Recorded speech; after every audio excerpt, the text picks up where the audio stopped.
Student, this is Vijayalakshmi Rathore, teacher of fresh bird school. आज हम लोग पढ़ेंगे क्लास 6 से चैप्टर नंबर 13 पांडवों का विवाह।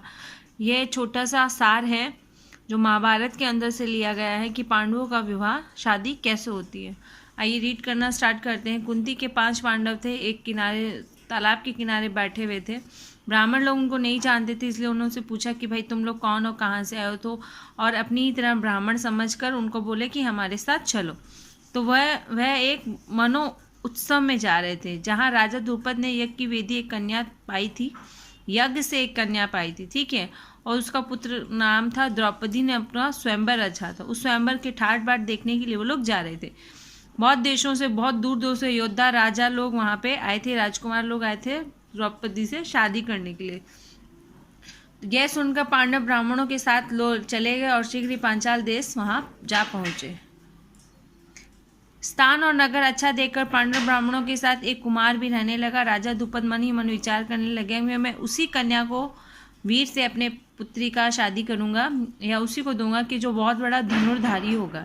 इसी इरादे में उन्होंने ऐसा धनुष बनवाया जो प्रतिदा चढ़ाकर झुकना।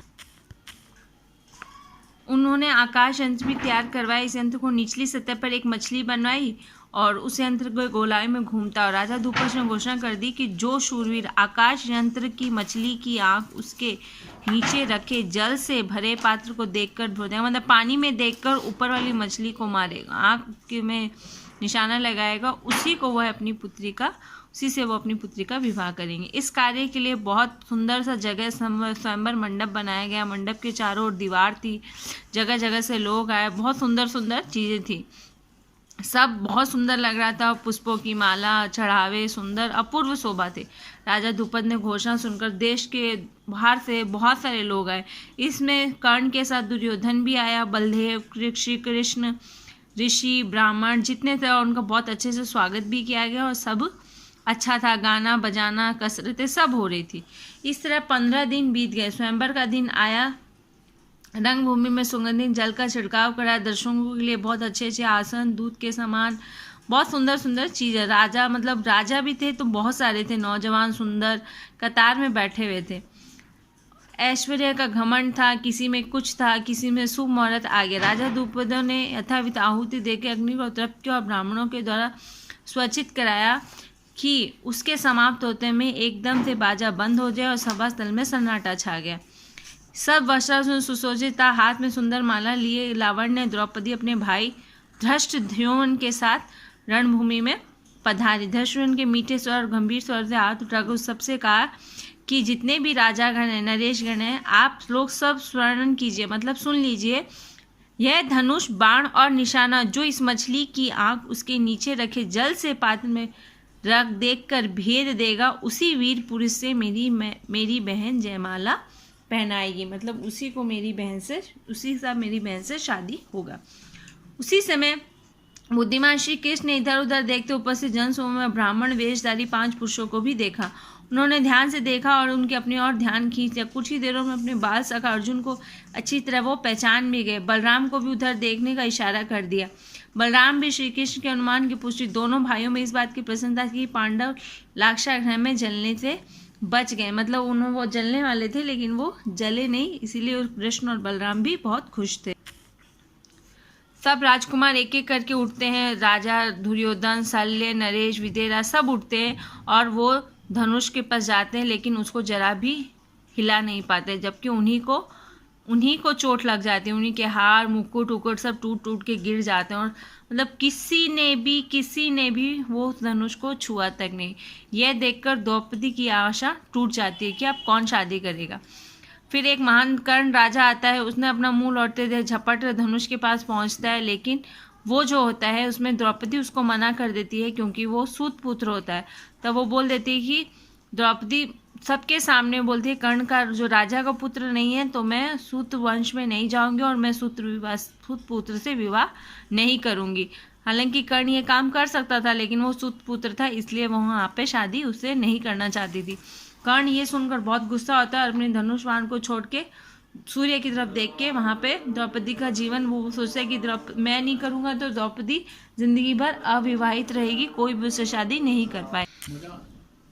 इसके बाद शेष क्षत्रिय एक एक करके लक्ष्य भेदने लगे, लेकिन सभी असफल रहे। छेदीराज शिशुपाल ने उस धनुष को झुका जरूर दिया, लेकिन चोट उसकी सह न सका और दूर जाकर गिर गया।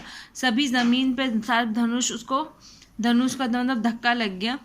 देश के राजा शल्य घुटनों के बल गिर गए। हस्तिनापुर के राजकुमार दुर्योधन को किसी पर सफलता नहीं मिली। ऐसी दुर्दशा देखकर अर्जुन बैठे न रह सका। वह ब्राह्मण भेष को तो भूल गया और अपनी क्षत्रिय चीज के कारण सहसा उठकर जैसे ही जिस तरफ निशाना लगाया, ब्राह्मणों में एकदम कोलाहल मच गया कि ये तो ब्राह्मण है, ये कैसे उठा सकता है, अर्जुन कैसे कर सकता है, बड़े बड़े धनुधारी राजाओं के काम हो न सका, ये ब्राह्मण कैसे करेगा। चाहे घमंड में चूर हो, द्रौपदी को पाने की इच्छा मोहित होकर यह आदमी अपनी शक्ति को विचार किए बिना ऐसा कठिन काम करने को जा रहा है। ऐसा ये वहाँ पे लोग बोल रहे थे कि ये ब्राह्मण है, ये द्रौपदी को देखकर उसकी सुंदरता को देखकर वह शादी करने के लिए आया।